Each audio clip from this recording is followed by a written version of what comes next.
Good morning everyone. रथ यात्रा की बहुत बहुत शुभकामनाएं। उम्मीद करती हूँ आप सब लोग ठीक होंगे। माफ़ी चाहती हूँ कि बहुत दिन से वीडियो नहीं डाली, क्योंकि स्नान पूर्णिमा के बाद जैसे जगन्नाथ जी बीमार पड़ गए थे 15 दिन के लिए, मेरे भी कुछ ना कुछ हेल्थ कॉम्प्लिकेशन चल ही रहे थे। फिजियोथेरेपी का पेन, सर्दी ज़ुकाम आदि आदि। तो मैं चाह रही थी आप सबसे मिलना और वीडियो बनाना, लेकिन ये संभव नहीं हो पा रहा था। आज थोड़ा बेहतर महसूस कर रही हूँ, तो आज फिर से वीडियो बना रही हूँ। तो एक बहुत मज़ेदार बात हुई कि जब मैं ऑनलाइन नहीं थी, शारीरिक पीड़ा और बाकी समस्याएं अपनी जगह थी, लेकिन मैंने महसूस किया कि जब हम बहुत ज़्यादा कष्ट में होते हैं, बहुत ज़्यादा कोई संकट आता है या जब हम कष्ट में होते हैं, उस समय साधना बड़ी अच्छे से होती है। उस समय दिल की गहराइयों से भी प्रार्थना निकलती है। ठीक है, मुझे शारीरिक कष्ट था, लेकिन कुछ करने की हालत में नहीं थी, लेकिन बार बार बैठ के उपन्यास पढ़ रही थी और गुरुजी के प्लेलिस्ट सुन रही थी रामचरितमानस की। और मैंने जो आपको पहले भी कहा कि कई बार ऐसा होता है कि उपन्यास एक बार पढ़ने में नहीं समझ में आता है, मतलब हम पढ़ के निकल जाते हैं, लेकिन जब आप 3 4 5 बार उसको पढ़ते हो तो कोई एक नया रहस्य खुलता है। मेरे साथ ऐसा हुआ। रामबाण उपन्यास जो मैंने अभी हाल ही में पारायण किया, जिसका अभी अध्ययन किया मैंने, तो मैं उसको 2 बार पढ़ चुकी हूँ अब तक, एक एक चैप्टर को। लेकिन फिर अब मेरे पास कुछ करने को नहीं था और मैं बार बार वो अनुभव को महसूस करना चाहती थी, इसलिए वो उपन्यास पकड़ के बैठी थी। कुछ दिन पहले की बात है, जब मेरे शरीर में बहुत दर्द था, तो मैं ऐसे ही वो उपन्यास पकड़ के बैठी थी। और उस उपन्यास में एक प्रसंग है, क्योंकि मुझे लक्ष्मण भैया बहुत ज़्यादा पसंद है। रामायण में वो मेरा फेवरेट कैरेक्टर है। तो वो जो प्रसंग था सुग्रीव और लक्ष्मण भैया का, कि जब श्री राम जी लक्ष्मण भैया को सुग्रीव को डांटने के लिए भेजते हैं और सुग्रीव अपने ही रानी निवास में काम वासना और मदिरा में लिप्त होता है, वो अपना वचन भूल चुका होता है। वो प्रसंग मेरे दिल को इतना छुआ कि मैं वो बार बार पढ़ रही थी। और मैंने एक वीडियो पहले भी बनाया सुग्रीव और हनुमान जी के ऊपर, मंकी माइंड के ऊपर। तो अचानक से मैं वो किताब वापस से पढ़ रही थी, वो प्रसंग उपन्यास में, सॉरी मुँह से किताब निकला। तो एक सीन था जब सुग्रीव लक्ष्मण भैया के क्रोध से डरा हुआ होता है और वो देवी तारा को लक्ष्मण भैया के पास भेजता है। और एक लाइन है उस उपन्यास में कि देवी तारा खैर लक्ष्मण भैया को समझा बुझा लेती है, लेकिन एक पल के लिए, क्योंकि उस समय हालांकि देवी तारा पंचकन्या में से एक है और एक देवी के रूप में ही है, लेकिन उस समय वो लीला चल रही थी। और वो उस समय जब वो लक्ष्मण भैया से मिली, तो वो कुछ क्षण पहले काम वासना में लिप्त थी और मदिरा के नशे में थी। मदिरा सर चढ़कर बोल रही थी देवी तारा के। और उस हालत में जब उन्होंने लक्ष्मण भैया को देखा, तो एक मिनट के लिए उनके मन में आया कि ऐसा होता है ना, कभी हम ओवर एक्साइटेड होते हैं या किसी पे बहुत प्यार आता है, तो मतलब उसको पकड़ के उसको हग कर लें, उसका आलिंगन कर लें, उसका मुख चूम लें। देवी तारा के मन में आया कि लक्ष्मण भैया का मुख चूम लें, क्योंकि लक्ष्मण भैया ने सुग्रीव से देवी तारा की तारीफ़ की, तो वो खुश हो गई कि अब उसका रानी का जो पोजीशन है वो सिक्योर हो गई। क्योंकि अब लक्ष्मण भैया ने बोल दिया तो सुग्रीव लक्ष्मण भैया की बात तो नहीं टालेगा। लेकिन उसके मन में लक्ष्मण भैया के प्रति थोड़ा दूषित भावना नहीं, मतलब लोअर कैटेगरी की एक भावना थी कि वो चाहती थी कि बस लक्ष्मण भैया का मुख चूम ले और उनको आलिंगन कर ले। तो उस प्रसंग को लिखते समय गुरुजी ने एक सेंटेंस लिखा उपन्यास में कि मूलाधार से एक सर्प उठा और अनाहत में कहीं गुम हो गया। तो हालांकि मैंने कुंडलिनी योग ये सब पढ़ा हुआ है, पर उस समय मुझे याद नहीं आया। और मैं सोच रही हूँ कि रामायण में सर्प कहाँ से आया, किस सर्प की बात कर रहे हैं गुरुजी। सर्प मतलब अच्छा, लक्ष्मण भैया शेषनाग का अवतार थे तो वो सर्प होंगे।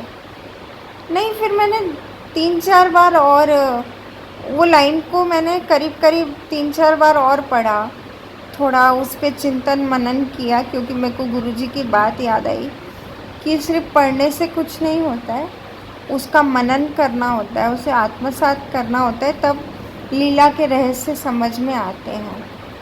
तो वो एक लाइन को पकड़ के मैं बार बार पढ़ रही थी और अचानक एक जैसे बिजली चमकती है वैसे मुझे ये रियलाइज़ेशन हुआ कि जब हमारी ऊर्जा, जिसे हमारे योगा में कुंडलिनी कहा जाता है, उसे एक नाग के रूप में दर्शाया जाता है जो मूलाधार चक्र में होती है। मतलब अगर हम साधना वगैरह नहीं करते तो वो मूलाधार में सुषुप्त अवस्था में रहती है, मतलब सोई हुई होती है। जैसे हनुमान जी की शक्तियाँ सोई हुई थी और उन्हें बाद में याद दिलाया जामवंत जी ने, वैसे हमारी कुंडलिनी शक्ति भी सोई हुई होती है। और जब हमारा नीचे के चक्र जागृत नहीं होते हैं, अच्छे से काम नहीं कर रहे होते हैं, तो इंसान क्या करता है कि हमेशा अपनी ज़रूरतों को पूरी करने में काम वासना, या फिर अगर आपका चक्र ब्लॉक्ड है तो आप मदिरा पान एडिक्शंस, इन सब गलत चीज़ों में, जिससे ऊर्जा, प्राण ऊर्जा और वेस्ट होती है और हम अपने आध्यात्म के मार्ग से भटक जाते हैं। तो जब हमारे अंदर उतनी जागरूकता नहीं होती है तो हमारी ऊर्जा हमेशा व्यर्थ होती रहती है। लेकिन गुरुजी ने बहुत अच्छे से लिखा कि तारा के मूलाधार में से उठता हुआ सर्प अचानक कहीं अनाहत में विलीन हो गया। मतलब ठीक है, उसे एक पल के लिए नशे में लक्ष्मण भैया को देख के मन में गलत भावना आई, मतलब आकर्षण हुआ। लेकिन जैसे ही उसने मर्यादा के कारण सिर्फ लक्ष्मण भैया के हाथों को टच किया तो अचानक से ऊर्जा का रूपांतरण हुआ और उसे अपने हृदय में भक्ति भाव में परिवर्तित हो गया। जो एक काम वासना का भाव था वो भक्ति में परिवर्तित हो गया। तो बस यही कहना चाह रही थी मैं कि देखिए ना, एक लाइन एक सूत्र के बराबर है इस आध्यात्मिक उपन्यास में, जिसको बार बार अध्ययन करके और सिर्फ हनुमान जी की कृपा, गुरु कृपा से ही जाना जा सकता है। तो ऐसे कई सारे एक्सपीरियंस होते रहते हैं मुझे। जैसे कि भरत की साधना उपन्यास भी है, तो उससे मैंने सीखा कि राम जी से हम सब प्रेयर करते रहते हैं, मांगते रहते हैं, लेकिन हमारे अंदर वो प्यास नहीं होती, वो उत्कंठा नहीं होती जितनी भरत जी के मन में है कि अगर राम न मिले तो बस मेरे प्राण निकल जाएंगे। जो अपनी माँ से भी लड़ ले, अपनी माँ का त्याग कर दे। भरत की साधना में एक प्रसंग गुरुजी ने लिखा कि जब भरत भैया को पता चला कि कैकेयी ने श्री राम को वनवास दे दिया है तो वो बस गिर पड़ा, जैसे किसी पंछी के पर काट दिए गए हो, जैसे किसी मासूम बच्चे से उसका खिलौना छीन लिया गया हो। पता है ये लाइन उन्होंने लिखी थी कि किसी छोटे बच्चे से उसका पसंदीदा खिलौना छीन लिया गया हो और वो बिलक बिलक के रो रहा हो, लेकिन माँ पे कोई फ़र्क नहीं पड़ रहा हो। तो ये मेरे दिल को बहुत गहराई से छुआ। इसलिए भी छुआ कि बचपन में क्या होता था कि मुझे गुड़िया बहुत प्यारी थी, मेरी जान से ज़्यादा प्यारी थी, और मैं हमेशा उसके साथ खेलना चाहती थी। लेकिन मेरी मम्मी हमेशा मेरी मम्मी को पता नहीं अपना एक डर था कि खिलौने महंगे होते हैं, टूट जाएंगे, तो बस उन्हें दूर शोकेस में सजा कर रखो। मेरे पास किचन सेट था, मेरे पास गुड़ियाएँ थी। तो जब मैं छोटी बच्ची, आप इमेजिन करो, एक 3-4 साल 5 साल की छोटी बच्ची है जिसको अभी समझ नहीं है, आप उसके खिलौने छीन के और शोकेस में रख दे रहे हो, तो उसके दिल पे क्या बीतेगी।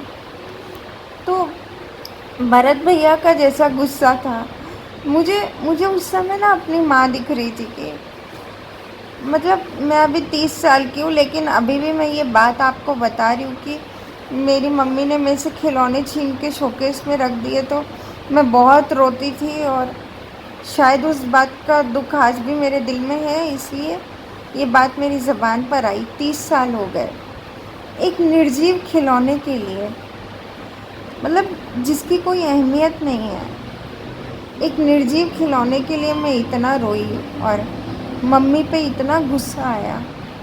तो भरत भैया का सोचिए, उनसे तो उनके प्राण छीन लिए गए, मतलब श्री राम छीन लिए गए उनसे, और श्री राम के दूर जाने का पूरा दोष भी भरत भैया के ऊपर आया, जो बिल्कुल एक निर्दोष बच्चे की तरह, जो मासूम है, जिसकी कोई गलती नहीं है, फिर भी पूरी दुनिया ने उसे, मतलब पूरी अयोध्या ने उसे दोषी मान लिया। वो खुद को भी दोषी मान रहा है कि शायद उसके राम उससे रूठे हुए हैं, इसलिए ऐसे छोड़ के चले गए। और जो गुरुजी ने वो, देखिए मैं अभी बोलते बोलते भी मैं रो रही हूँ, क्योंकि वो उपन्यास पढ़ने में मुझे कई महीने लग गए, क्योंकि मैं 2 पेज पढ़ती थी और मैं रोना शुरू कर देती थी।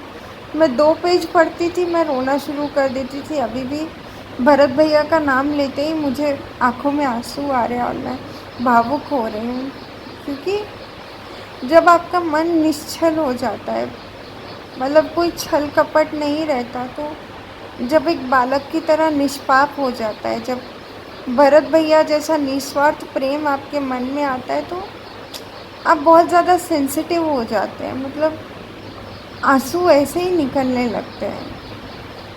और ऐसा मासूम दिल ही राम जी का प्रिय है। तो अब इन सारे उपन्यासों के बारे में मैं क्या ही बोलूँ। ये उपन्यास में वैसे अनुभव होते हैं, रघुवंश नाथम और कृष्ण एक रहस्य, मुझे कृष्ण चाहिए। और बस, मतलब भरत की साधना में जो एक तड़प दिखाई गई है ना प्रभु को पाने के लिए, गुरुजी सच कहते हैं कि अगर वैसी तड़प का 1% भी, 0.1% भी हमारे दिल में आ जाए, तो राम जी के मिलने में बिल्कुल देर नहीं लगेगी। राम जी दौड़े दौड़े आएंगे।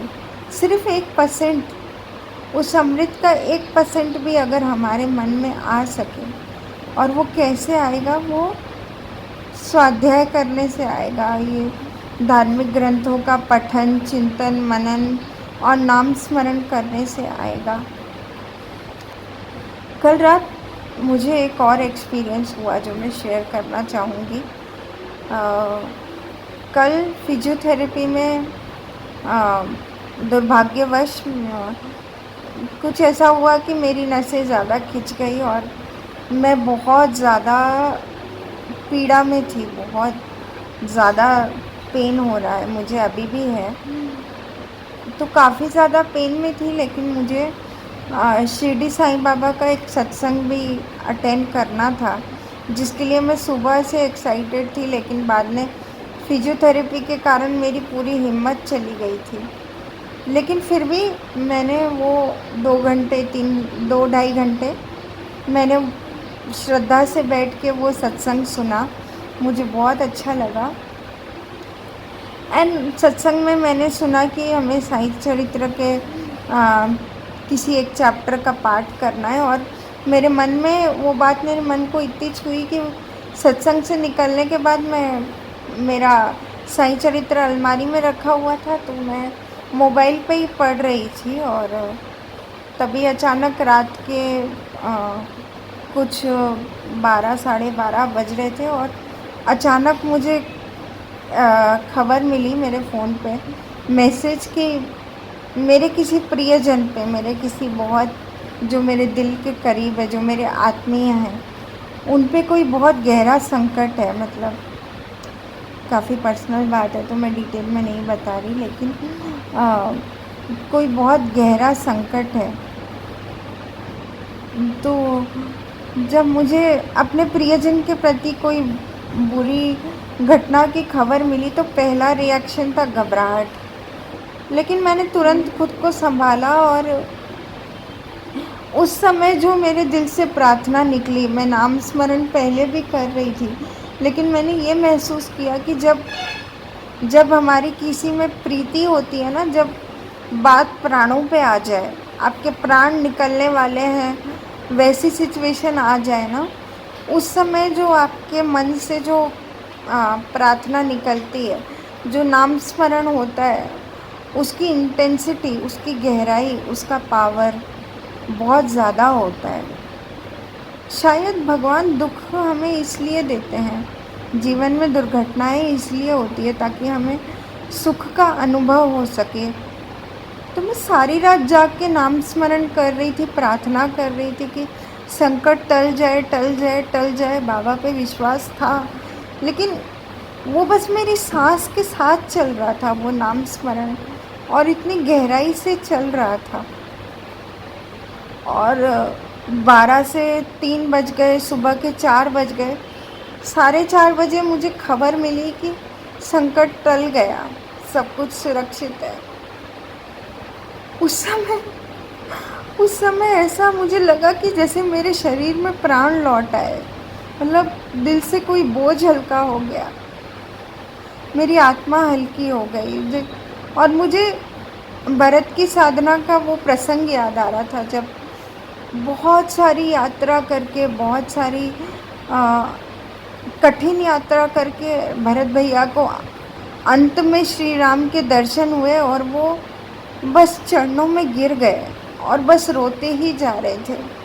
कल मेरे साथ भी ऐसा हुआ कि जब मुझे खबर मिली कि संकट टल गया, तो बस मैं श्री राम के प्रति, गुरु ईशान जी के प्रति, और जिन्होंने मुझे कृष्णा जी, जिन्होंने मुझे साईं बाबा का सत्संग सुनाया, और खुद साईं बाबा, राम जी, पूरे ब्रह्मांड के प्रति मैं कृतज्ञता महसूस कर रही थी।